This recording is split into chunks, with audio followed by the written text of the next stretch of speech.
So one of the daily things that we have to do up here is make kindling. Maybe not necessarily daily, but on a regular basis. We're doing it every couple of days. What we do is we go down to our woodshed, which is down the hill, and pick up a couple boards there that look nice and clean. The clarity of the wood is good. You don't want too many knots coming through because that can make it more difficult to split up. Doesn't make it impossible, but makes it a little more difficult. So while we're sorting through our wood pile, we just look for pieces that have nice clean grain, and yeah, go from there. My first step that I like to do is when I get a piece like this is I do this with pretty much every log that we get, whether it's for kindling or for, it's already made its way inside, and before I actually put it in the stove is I'll go through and I'll pick off all the stuff that's like easy to get off. This isn't necessarily the best example, but you can get all these flakes. This little pile I've got over here, all ones that I just pulled off of other logs. So like that's a little better piece, but that's kind of my first step, because we like to have really small kindling. That's my method of doing it. And then the really straight, clean, clear wood, we can split up into real tiny pieces, real thin like this. If you need, when you're working on the stove and you want them to be a little smaller, they're real easy to split like that. Pieces that do have some knots in them, even if they aren't too big, it does make it harder to split.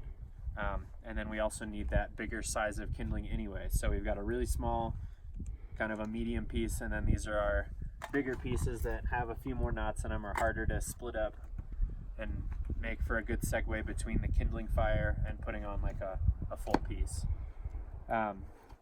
So let's see, this one, it's got a little knot in it as well. We'll see how easy that one is to split up. A big mistake a lot of folks do is putting their thumb or something on the kindling to or on the board to split it up into kindling. That can be really dangerous for pretty evident reasons. If you just have bad aim, you can get yourself a big problem. A lot of folks don't think about is if you're using something that has a little longer handle, if you're doing something like this and you tap your leg, can knock it out of the way and you can get yourself that way. The way that I like to do it is using another piece of kindling, and I just use it to hold it like that. Works really well. It's super easy and keeps you way out of the way. Our little setup that we have here is we've got a chair with a little cushion, a little stump here. I like to do a wide stance, so if it goes through and I don't hit my stump here, I'm not going to come down on my leg.